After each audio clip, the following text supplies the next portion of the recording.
अल्हम्दुलिल्लाहि रब्बिल आलमीन वस्सलातु वस्सलामु अला खातमिन नबिय्यीन। आज हम अपनी मीटिंग्स के लिए ऑनलाइन अटेंडेंस किस तरह जनरेट कर सकते हैं फ्री ऑफ कॉस्ट। हम गूगल फॉर्म या गूगल शीट की मदद से ये हम तरीक़ाकार सीखते हैं। कुछ इसके स्टेप्स हैं, उनको आप फॉलो कीजिएगा।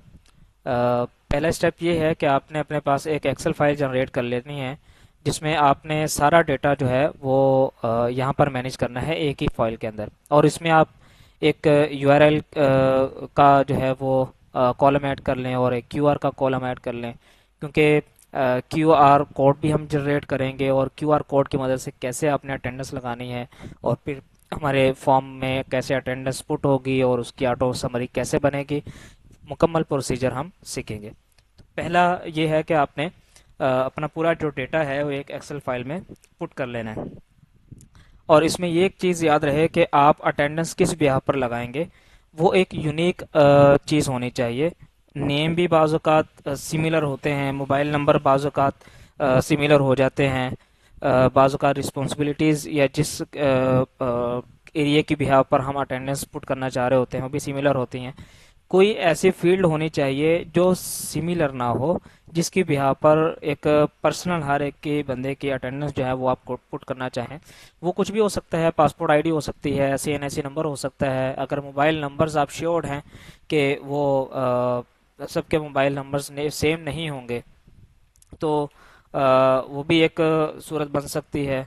या इसके अलावा भी आपके पास जो है ना वो मुख्तलिफ ऐसी चीज़ें होती हैं जिनको आप एज ए यूनिक आईडी जो है वो मतलब अपने पास उसको यूज़ कर सकते हैं। यहाँ पर मैंने पासपोर्ट आईडी ली हुई है, ये यूनिक है सबकी, ये किसी की भी सेम नहीं है। तो इसलिए मैं अटेंडेंस में इस यूनिक आईडी को यानी पासपोर्ट आईडी को यूज़ करूँगा। अच्छा, इसमें आपने दो फील्ड्स इजाफी यूआरएल और क्यूआर कोड का ऑप्शन आपने अलग बना लेना है। हम यूआरएल इनका सबका पर्सनल जो है वो भी जनरेट करेंगे और क्यूआर कोड भी जनरेट करेंगे। तो ये हम सबसे पहले ये करते हैं कि हम एक गूगल पर जाकर एक गूगल फॉर्म बनाते हैं, न्यू फॉर्म डॉट न्यू। इस पर हम जैसे ही यूआरएल में ये लिखा तो हमारा एक न्यू गूगल फॉर्म जो है वो जनरेट हो गया। हम इसको नाम दे देते हैं ऑनलाइन अटेंडेंस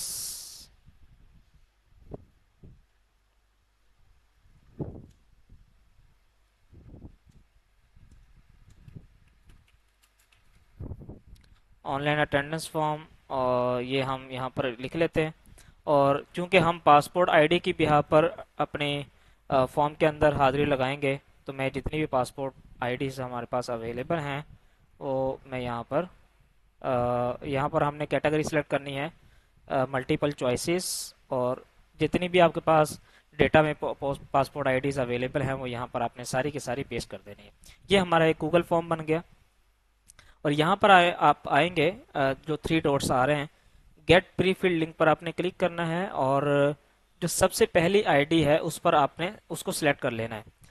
फिर आपने गेट लिंक पर क्लिक करना है और गेट लिंक पर क्लिक करने के बाद ये इसका जो है ना वो लिंक हमारा गेट हो चुका है। अब आपने क्या करना है, इस फॉर्म पर दोबारा आना है। रिस्पॉन्सिज में आपने एक शीट जनरेट करनी है, एक्सेल की शीट जनरेट करनी है जहां हमारी अटेंडेंस गिरेगी और उस अटेंडेंस की बिहार पर हमारी समरीज वगैरह ऑटो बनेंगी। तो मैंने यहाँ पर ये लिंक जो हमने गेट किया था पहली आईडी का लिंक, वो यहाँ पर मैंने कॉपी किया और यहाँ पर मैं एक शीट के डेटा शीट के नाम से एक शीट बना लेता हूँ। इसको मैं रीनेम कर लेता हूँ।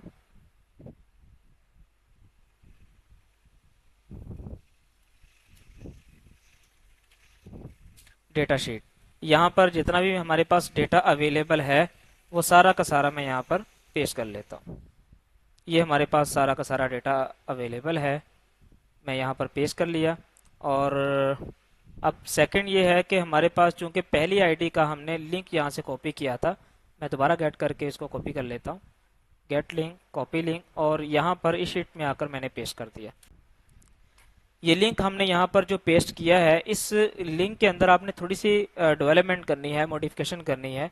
वो सबसे पहले ये है कि यहाँ पर लिंक में देखेंगे व्यू फॉर्म आपको लिखा हुआ नज़र आ रहा होगा, इसको आपने फॉर्म रिस्पॉन्स कर देना है। रिस्पॉन्स ये देखिएगा इसी तरह टेक्स्ट होना चाहिए। आर इसमें रिस्पॉन्स का कैपिटल होगा। और फिर क्वेश्चन मार्क के बाद एंट्री तक ये जितना भी टेक्स्ट आ रहा है इसको आपने कर देना है डिलीट। अच्छा, सेकंड मॉडिफिकेशन ये करनी है कि चूंकि ये जो आखिरी वाला जो पी के आप देख रहे होंगे ये आईडी आ रही है, ये वाली आईडी इसको गेट कर रहा है, तो इसको हमने डायनेमिक करना है ताकि हमें जो है ना वो हर एक का लिंक इस तरह मॉडिफाई ना करना पड़े, बल्कि हम कॉपी करके इसको पेस्ट कर दें और सबका ये लिंक ऑटोमेटिक जनरेट हो जाए। यहाँ पर आपने देखें इक्वल्स टू का साइन दिया शुरू में, फिर डबल कोटेशंस यूज़ की और आखिर में इक्वल्स टू के बाद आपने डबल कोटेशंस यूज़ करनी है। अब आपने ये जो आईडी है इसको आपने एंड ऑपरेटर यहाँ पर यूज़ करना है। एंड ऑपरेटर यूज़ करके आपने ये वाली जो आईडी है या उसको मैनुअल भी लिख लें A2, ये आपने सेलेक्ट कर लेनी है। ये आप जैसे ही सिलेक्ट करेंगे तो देखें यहाँ पर सजेस्टेड ऑटोफिल का ऑप्शन आ रहा है, इसको आपने जी हाँ कर देना है। इससे ये होगा कि आपकी हर एक की जो पर्सनल एक यूआरएल है वो जनरेट हो चुका है। अब इसको हम टेस्ट कर लेते हैं कि क्या ये वर्क कर रहा है या नहीं कर रहा। इस पर जैसे ही मैंने क्लिक किया तो ये देखें यहाँ पर लिखा हुआ आ रहा है कि your respond has been recorded, तो इस मीन्स के इनकी हाजिरी लग चुकी है। अब इसको हम वेरीफाई भी कर लेते हैं। नाम है दियान और इसका कोड है 25 175। हम देखते हैं, ये देखें 25 175 के नाम से जो अटेंडेंस है ये पुट हो चुकी है। ये हमारा ऑनलाइन जो वो एक यूआरएल है हाजिरी का सिस्टम, वो यहाँ पर हमारा बन चुका है। मैं इस सारे यूआरएल को कॉपी करता हूँ और कॉपी करने के बाद हमारे पास जो यहाँ पर शीट मौजूद थी इसमें जाके पेस्ट कर देता हूँ। अच्छा, हमारे ये अब यूआरएल्स जनरेट हो चुके हैं। अब इस यूआरएल के बिहाफ पर हमने क्यूआर कोड जनरेट करने हैं ताकि हम कार्ड बनाएं। कार्ड आप कोई भी टेम्पलेट यूज कर सकते हैं, तो उस कार्ड में आपने क्यूआर कोड जो है वहां पर वो देना है ताकि ऑनलाइन जो स्कैनर्स होते हैं या बाज़ एप्लीकेशंस होती हैं उनके थ्रू आप क्यूआर कोड को स्कैन करें तो उनकी अटेंडेंस लग जाएगी और उस अटेंडेंस की बिहाफ पर उनकी समरी वगैरह तैयार हो रही होगी। अब यहाँ पर देखें हमने क्यूआर कोड जनरेट करना है, तो हम एक्सेल फाइल के अंदर आते हैं। एड ऑन्स में आप जाएंगे, होम ही होम जो है वो टैब के अंदर ही एड ऑन्स में यहाँ पर एक ऑप्शन आ रहा होता है क्यू आर फॉर ऑफिस। आपके पास यहाँ पर आ रहा होगा, आपने अगर ऐड नहीं किया इसको पहले। अगर ऐड कर लिया तो इसको डाउनलोड करना पड़ता है। ऐड हो जाता है, मैं इसको ऑन कर लेता हूँ और मैं अब यहाँ क्यूआर कोड पर यानी यूआरएल पर क्लिक करता हूँ और यहाँ से मैं इस ऑप्शन पर क्लिक करता हूँ तो ये देखें इसने क्यूआर कोड जो है वो जनरेट कर दिया। अब मेरे पास एक एप्लीकेशन है या स्कैनर है, मैं उस स्कैनर के थ्रू अब इसको स्कैन करता हूँ तो देखते हैं कि क्या हमारा ये क्यूआर कोड वर्क कर रहा है या नहीं कर रहा। इसको सबसे पहले हम वेरीफाई करते हैं। इसकी हमारी जो है वो अभी तक अटेंडेंस नहीं लगी, 25 154 जिसका पहला कोड है, अभी तक अटेंडेंस नहीं लगी। अब मैंने इसको स्कैन किया हुआ है। स्कैन करने के बाद मैं जैसे ही इसको स्कैनर के थ्रू ओके करता हूँ, ये देखें यहाँ पर अटेंडेंस जो है वो पुट होगी। तो इट मीन्स कि हमारा ये जो क्यूआर कोड है ये भी वर्किंग कर रहा है। आप इसको अपनी शीट का हिस्सा भी बना सकते हैं अगर इसको एडजस्ट करना हो, या अगर आप कार्ड जनरेट करते हैं तो कार्ड के अंदर भी यहीं से कॉपी करके क्यूआर कोड को पेस्ट किया जा सकता है, या इसको अपने पास जो है वैसे भी सेव किया जा सकता है अगर इसको आप सेव करना चाहें। तो यूं हमारा यहाँ तक का स्टेप कंप्लीट हो गया कि हम अपना क्यूआर कोड जनरेट कर सकते हैं, हर एक का पर्सनल यूआरएल जिसकी ब्याह पर उसकी अटेंडेंस लग रही है उसको जनरेट कर सकते हैं। ये हमारी अटेंडेंस लगने तक का प्रोसेस हमारा कंप्लीट है। अब चूंकि हमारे पास अटेंडेंस लग रही हैं, साथ में उसका टाइम भी आ रहा है, पासपोर्ट आईडी आ रही है, अब हमने इनकी समरीज वगैरह ऑटो तैयार करनी है ताकि हमें जो है वो इनको देखकर खुद से वर्किंग ना करनी पड़े, खुद से समरीज वगैरह रेडी ना करनी पड़े। तो इसके लिए मैं कुछ शीट्स बना लेता हूँ। ये आप अपने प्रैक्टिस को खुद जो है वो कर सकते हैं जो आपको आसान लगे।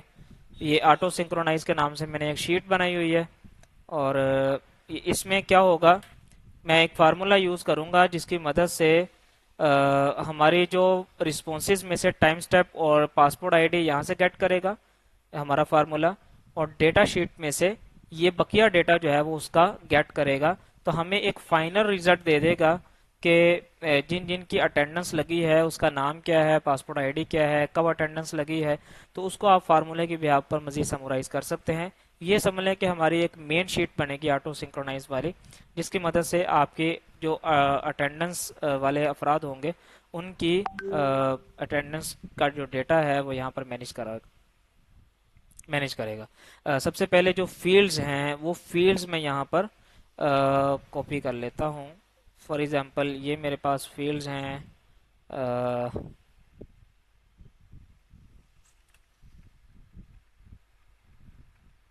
और यहाँ से डेटा शीट में से उसका नाम, मोबाइल नंबर, रिस्पॉन्सिबिलिटी, ये मैं यहाँ से लूँगा।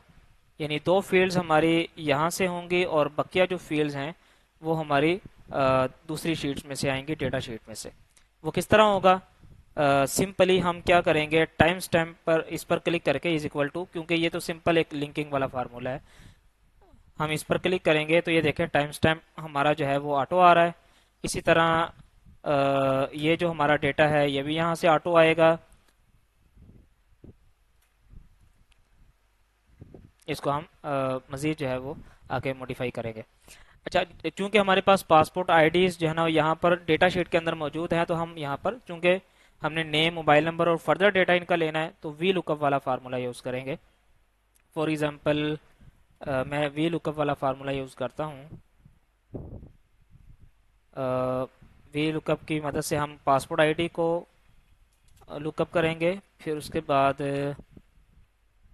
जो डेटा शीट है ये ये हम सारा सिलेक्ट कर लेंगे और हम वैल्यू लेंगे सेकंड, क्योंकि नाम हमने गेट करना है।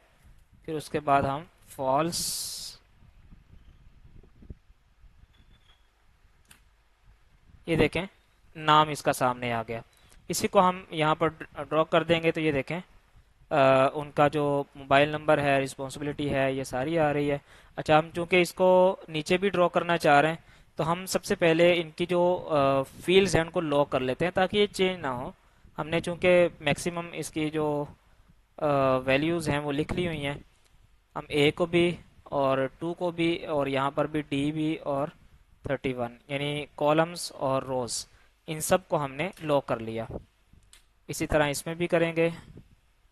हमने इसको भी लॉक कर लिया, इसको भी लॉक कर लिया, ई को भी, 31 को भी, और यूं हम इन सब कॉलम्स और रोज को लॉक कर लेंगे ताकि हम जब इसको नीचे ड्रॉ करें तो परेशानी ना हो। बिलफर्ज हम इसको 134 तक ले जाते हैं। देखें अब हमारे पास ये डेटा है जो कि वहाँ से आ रहा है अटेंडेंस वाली शीट में से, और ये वाला जो डेटा है हमारा डेटा शीट में से आ रहा है। अब मैं मज़ीद एक अटेंडेंस पुट करता हूँ। ये हमारे पास यहाँ पर यूआरएल चूँकि सारे सबके मौजूद हैं, ये वाला मैं अटेंडेंस यहाँ पर पुट करता हूँ। इनकी अटेंडेंस लग गई और अब शीट में जाके देखते हैं, हम इसको रिफ़्रेश करते हैं तो ये देखें हमने जैसे ही यहाँ से रिफ़्रेश किया तो इनका जो डेटा है वो यहाँ से उठ के आ गया। देखें इनकी अटेंडेंस लगी, इसको रिफ़्रेश किया तो ये सारा का सारा डेटा उनका बकिया उठा उठा के ले आया। अब मेरे पास एक टेम्पलेट बना हुआ है, आप इसको यूज़ कर सकते हैं या अपना खुद से कोई भी आप जो है वो फॉर्मेट वगैरह एक्सेल में खुद से डेवलप कर सकते हैं। मैं इसको जो है वो समरी का नाम दे देता हूँ, फॉर एग्जांपल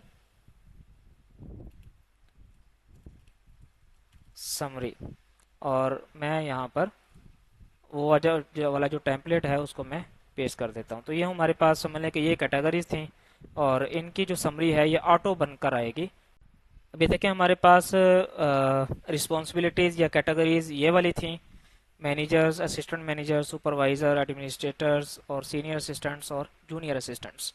हम हमारे पास चूंकि ये डेटा शीट मौजूद है, इसमें हम फार्मूला काउंट इफ वाला पहले से लगा हुआ है तो इसको हम कर देते हैं शीट डी के अंदर ही है, डी के अंदर ही है रिस्पॉन्सिबिलिटीज़, और इसको हम कर देते हैं मैनेजर्स, मैनेजर।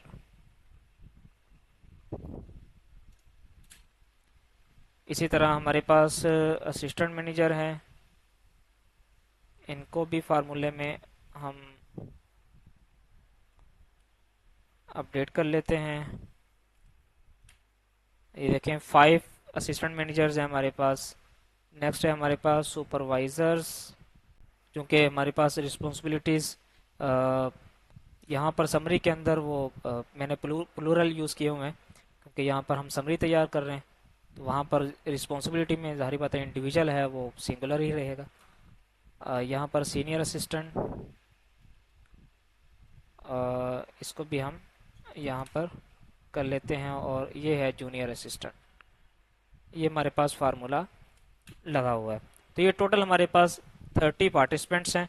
अब ये देखें हमारे पास जो है वो हम ये ऑटोमेटिक एक समरी बनाना चाह रहे हैं कि जितने भी प्रेजेंट्स हैं इस कैटेगरी के, मैनेजर कैटेगरी के हैं या असिस्टेंट मैनेजर कैटेगरी के हैं, क्योंकि वो डेटा सारा का सारा हमारा ऑटो सिंक्रोनाइज वाली शीट में गिर रहा है, और हम इस बिहाफ पर जिस चीज़ की हाजिरी लगती जाए उनको इस कैटेगरी में शो करवाना चाह रहे हैं। तो अब ये देखें हमारे पास कितने मैनेजर्स हैं। एक मैनेजर की और अटेंडेंस लगा लेते हैं ताकि आसानी रहे। हमारे पास डेटा शीट मौजूद है और ये मैनेजर है हमारे, इनकी हमने अटेंडेंस लगाई, अटेंडेंस लग गई, इसको हमने रिफ़्रेश किया। ये देखें हमारे पास एक और मैनेजर की अटेंडेंस लग चुकी है। अब ये देखें यहाँ पर ऑटोमेटिक समरी के अंदर आ गया। वो कैसे आया? मैंने काउंट इफ्स वाला फार्मूला यूज़ किया है।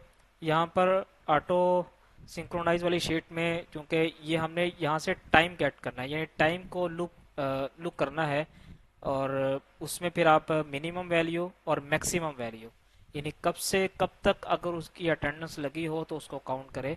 बाज़ इस चीज़ की ज़रूरत पड़ती है कि अटेंडेंस टाइम फॉर एग्जांपल 1 घंटा है और उसमें आपने जो टाइम रखा हुआ है फॉर एग्जांपल 1 PM से 2 PM तक, तो आप यहाँ पर उसकी मिनिमम वैल्यू यानी 1 PM, और यहाँ पर आप डेट सेलेक्ट करें, और यहाँ पर 2 PM यहाँ से सिलेक्ट करें। डेट वगैरह आपने ऑलरेडी मेंशन कर दी हुई है। और ऑटो शीट वाली जो है आपके पास फाइल, उसमें से आपने सबसे पहले टाइम स्टेप लेना है यहाँ से, और फिर इसी तरह हमारे पास चूंकि सेकंड शीट है, यहाँ से टाइम स्टैम्प लिया, और यहाँ से हम चूंकि थर्ड कॉलम के अंदर से हम जो है वो रिस्पॉन्सिबिलिटीज़ लेना चाह रहे हैं। तो अंडरस्टूड है कि हमें रिस्पॉन्सिबिलिटी वाला जो कॉलम है इसको सिलेक्ट करना है। तो हमारे पास समझ लें कि एक minimum time value, maximum time value और एक रिस्पॉन्सिबिलिटी, तो इन तीनों के बिहाफ पर वो जहाँ जहाँ उसको डेटा मिलेगा इस टाइम ड्यूरेशन के मुताबिक और इस रिस्पॉन्सिबिलिटी के अकॉर्डिंग उसको यहाँ पर सम कर देगा। अब मज़ीद अगर हम असिस्टेंट मैनेजर की अटेंडेंस लगाते हैं, फॉर एग्जांपल हमारे पास असिस्टेंट मैनेजर्स भी हैं, मैं किसी की अटेंडेंस लगाता हूँ, अटेंडेंस लग गई, और अब आप देखें मैं इस शीट को रिफ़्रेश करता हूँ जो ऑटो सिंक्रोनाइज वाली है। अटेंडेंस जो है वो फिल हो गई, असिस्टेंट मैनेजर हमारे पास आ गए, और असिस्टेंट मैनेजर पहले ज़ीरो थे। और अब जो है अगर इसका हम फार्मूला सेट करेंगे, फॉर एग्जांपल मैं यही फार्मूला यूज़ कर लेता हूँ, और यहाँ पर हम लिख देते हैं असिस्टिंग मैनेजर्स। इसी को हम कॉपी करके पेस्ट कर लेते हैं। हमारे पास जो है वो ये शीट है ऑटो सिंक्रोनाइज वाले में ए है, और हमने टाइम इसका रखा हुआ है 21:30 तक। दोबारा से इसको चेक करते हैं, कहीं हो सकता है कि मिसिंग ना हो। हाँ, यहाँ से हमने असिस्टेंट मैनेजर ये सिलेक्ट करना है, क्योंकि हमने यहाँ पर सिंगुलर यूज़ किया हुआ था ना रिस्पॉन्सिबिलिटी के अंदर। तो यहाँ से हमने जैसे ही इसकी एग्जैक्ट जो रिस्पॉन्सिबिलिटी है, यहाँ पर आपने अल्फाज को लाजमी मद्देनज़र रखना होता है।